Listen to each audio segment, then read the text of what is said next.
तो सर और एक जो झूठ फैलाया जा रहा है, management empowerment efficient development. Sir, this bill takes any management from the hands of Muslims, disempowers the Waqf in comparison to any other stakeholder, takes away the efficiency of administration and hampers development. Waqf disempowerment in the name of efficiency, inefficiency is being created.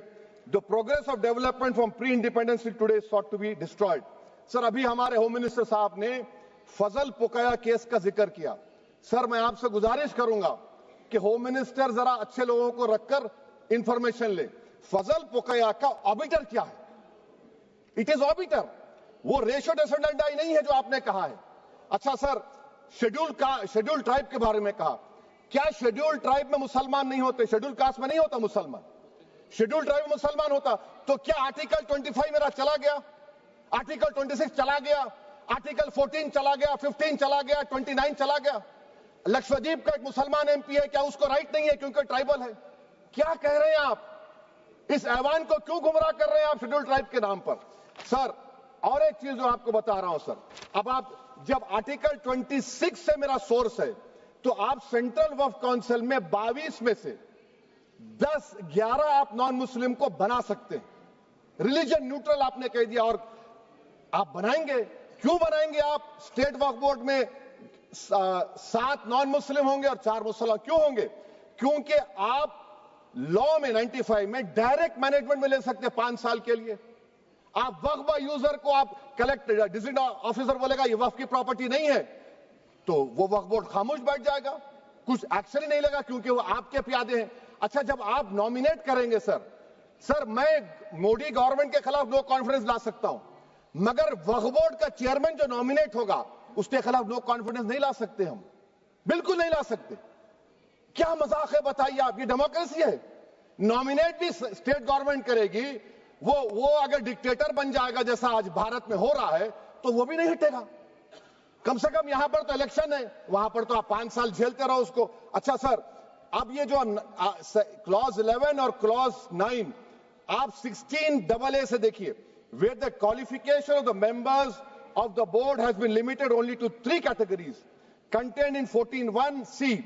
Intention is very clear that the majority is to be packed with non-Muslims. So who will defend my interests, sir?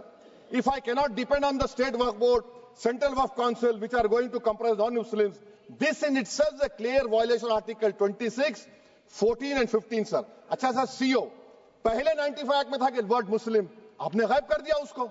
अरे आखिर क्यों इतनी नफरत है आपके लफ्ज मुसलमान से? अच्छा, फिर क्या कह रहे हैं आप कि ये भी आर्टिकल 26 का वायलेशन है.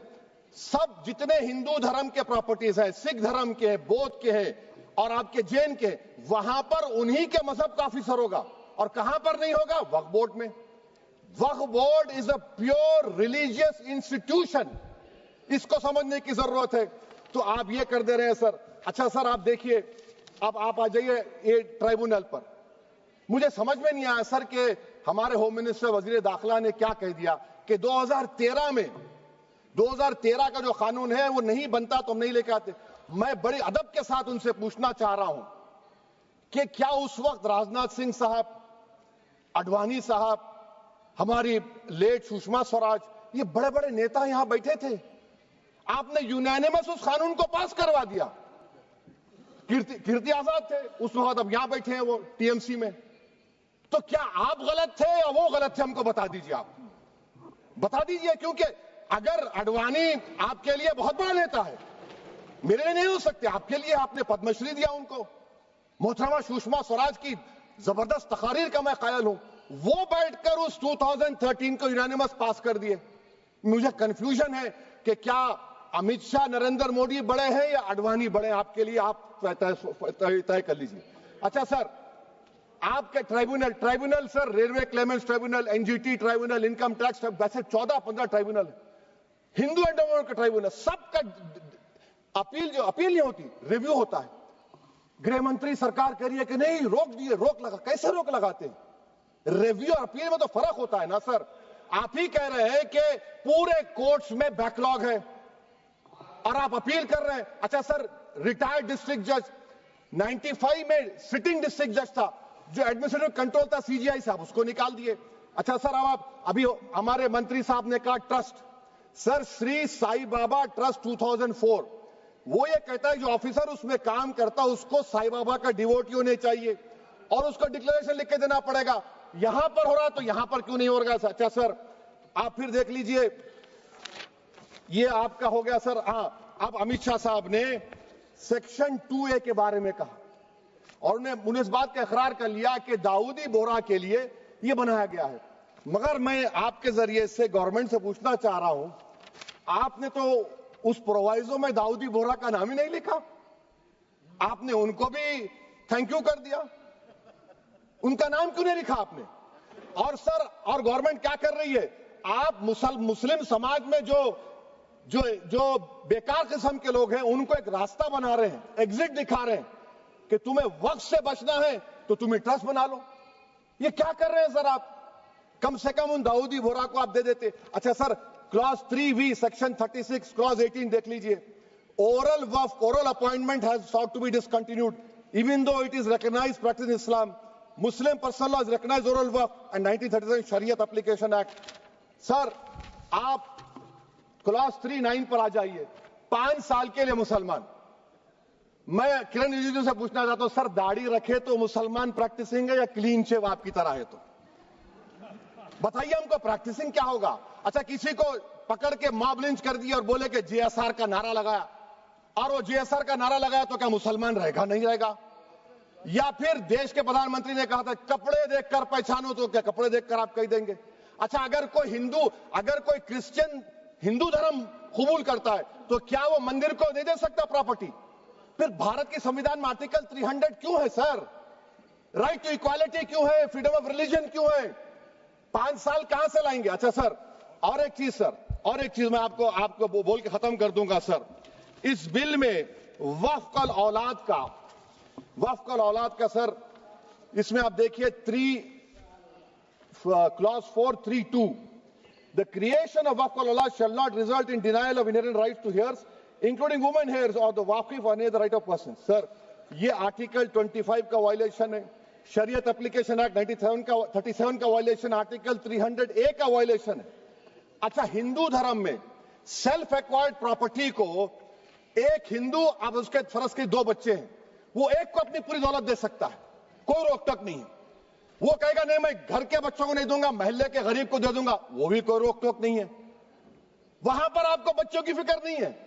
जब मैं अपनी प्रॉपर्टी को अल्लाह को मालिक बनाकर दे रहा हूं, आप कह रहे बच्चों की फिक्र नहीं है। इतनी मोहब्बत आप बिल्किस बानो से दिखा देते तो आपके लिए दुआएं देती आपके लिए। तो सर, आप दूसरी बात आप देख लीजिए सर, आखिरी बात कहकर मैं अपनी बात को मुकम्मल कर रहा हूं सर। नहीं खैर, मैं मुकम्मल कर रहा हूं। स्पीकर साहब बहुत टाइम दे दिए। सर आप देखिए, इसमें अमित शाह साहब बोले कि इतनी प्रॉपर्टीज का कब्जा हुआ, चोरी हुई, ये हुआ। सर क्लॉज 2652A सेक्शन, अगर कोई प्रॉपर्टी बेचता है 2 साल की सजा थी, आपने क्या कर दिया? उसको 6 महीने कर दिया।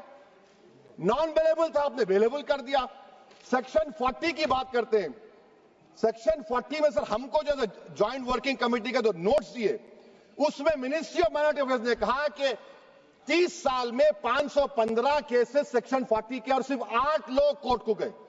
वक्फ यूजर का कानून तेलंगाना आंध्रा में है, सेक्शन 40 का कानून तमिलनाडु 63 है, आंध्र प्रदेश में 43 है। और सर आप डायरेक्शन दे रहे हैं। अच्छा, क्लॉज 4218B देखिए सर, आप रूल बना रहे हैं, कोऑपरेटिव फेडरलिज्म के खिलाफ है, इतना रूल बना रहे हैं। और आखिर में सर मैं आपको बताना चाह रहा हूं स्पीकर साहब, ये बिल का मकसद सिर्फ मुसलमानों को जलील और रुस्वा करना है, मुसलमानों को दूसरे दर्जे का शहरी बनाने का इनका मकसद है। सर अगर आप हिस्ट्री को पढ़ेंगे तो महात्मा गांधी उस वक्त के व्हाइट अफ्रीका में सफेद फार्म अफ्रीका के कानून को महात्मा गांधी ने कहा था कि ये मेरा कॉन्शियंस इसको मानता नहीं है, मैं इस कानून को कबूल नहीं करता हूं। तो महात्मा गांधी ने क्या किया? उन्होंने उस कानून को फाड़ दिया। तो मैं गांधी की तरह इस कानून को फाड़ता हूं। ये अनकॉन्स्टिट्यूशनल है सर। इस देश में झगड़े पैदा करने का काम बीजेपी करना चाहती है मस्जिद और मंदिर के नाम पर, इसीलिए मैं इसका कंडेम करता हूं। और मैं आपसे गुजारिश करता हूं कि मैंने अपने 10 अमेंडमेंट दी है, आप इसको कबूल करिए सर, मुझे बोलने का मौका दीजिए और उस पर डिवीजन का मैं डिमांड भी करूंगा। Thank you sir. यहाँ तो यहाँ के लोकल लॉस के वजह से तो हमारे एयरक्राफ्ट फंस जाएंगे अगर कोई पे नहीं कर पाए तो क्यों करें यहाँ पे बिजनेस? पर एयरक्राफ्ट तो हमें भी चाहिए यहाँ के एयरलाइंस के लिए। तो वो जब लेते हैं, क्योंकि ये एयरक्राफ्ट ये कंप्लायंस का स्कोर कम हो गया, कितना कम हो गया? 50 तक आ गया नीचे। And to compare this score with other countries, Singapore had around 92, USA had around 90, New Zealand has around 90, Ireland has around 89। तो अगर ये स्कोर कम हो जाता है तो प्लेन लीज करने में हमारा जो प्रीमियम रहेगा वो बहुत बढ़ जाएगा। और कितना हद तक बढ़ेगा? ये 8 से 10%। ये काफी लोगों ने इसके बारे में भी जिक्र किया था कि 8 से 10% तक इसका जो है ये लीजिंग का कॉस्ट बढ़ेंगे।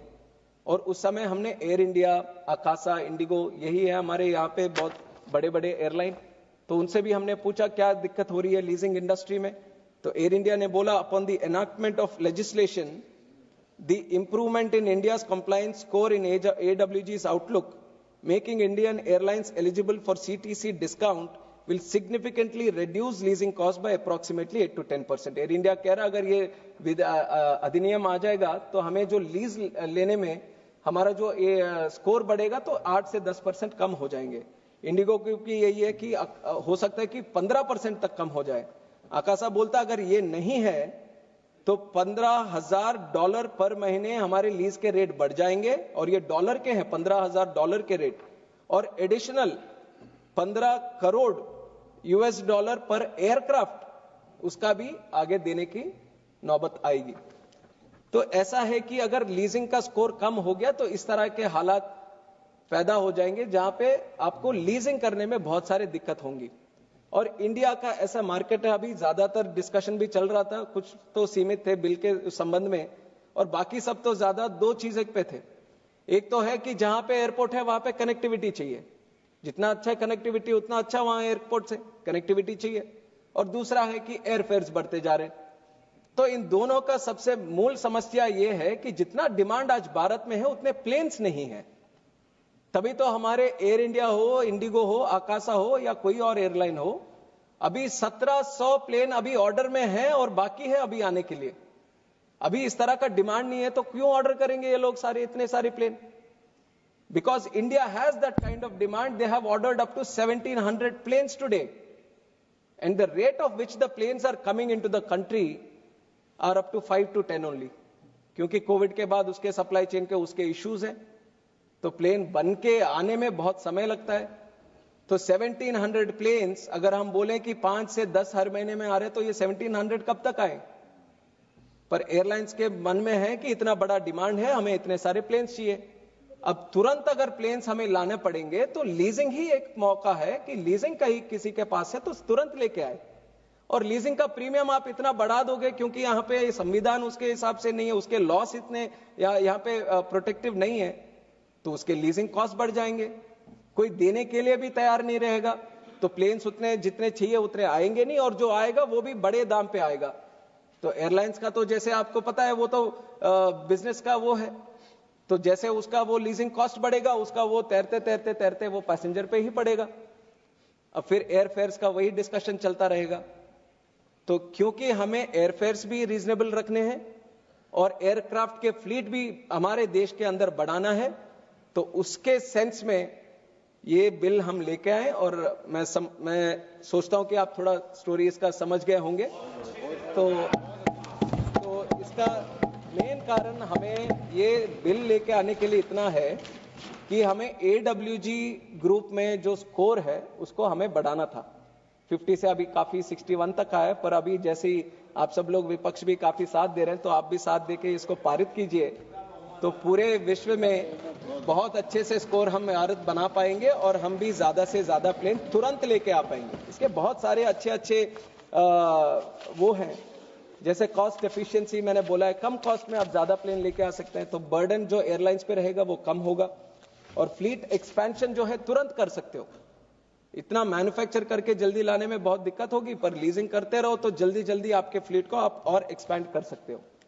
और ऊपर से एक है कि ये एयरफेयर्स का जो मैंने बताया है, और ऊपर से हमने केप टाउन कन्वेंशन को तो पहले ही सिग्नेटरी बन चुके हैं और केप टाउन कन्वेंशन के जब ऑलरेडी आप एग्रीमेंट में हो तो अच्छा है, उसको और सशक्त करके एक अधिनियम एक भी बनाए और इसके तहत हम आगे बढ़े। तो इस केस में मैं जरूर चाहूंगा कि जो भी यहाँ पे उपस्थित है सारे पूरी हाउस इसके अनुरूप में सब वो करें।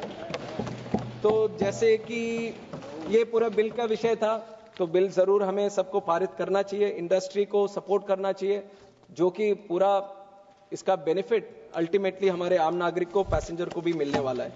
और हवाई चप्पल से हवाई जहाज का सफर वो बिल्कुल हवा वाली बात नहीं है, ये बिल्कुल सच करके हमने पिछले 7 साल में दिखाया है। और जो भी हमारे प्रतिमा मंडल जी हो या फिर यहाँ पे हो, ये सब आज एयरपोर्ट की मांग करते हैं और एयरपोर्ट की कनेक्टिविटी की करते हैं। अगर आज भी ऐसे ही होता, ये एविएशन इंडस्ट्री या एयरलाइन की यात्रा अगर बड़े बड़े लोगों की होती तो और बड़े बड़े लोग उस शहर में रहते तो शायद मांगते कि 5 स्टार होटल यहाँ पे बनाए, पर वो नहीं मांग रहे। वो सब लोग मांगते हैं कि एयरक्राफ्ट चाहिए, कनेक्टिविटी चाहिए, एयरपोर्ट चाहिए, क्योंकि इन सब चाहते हैं कि आप तो आम नागरिक के लिए बात करते ना यहाँ पे।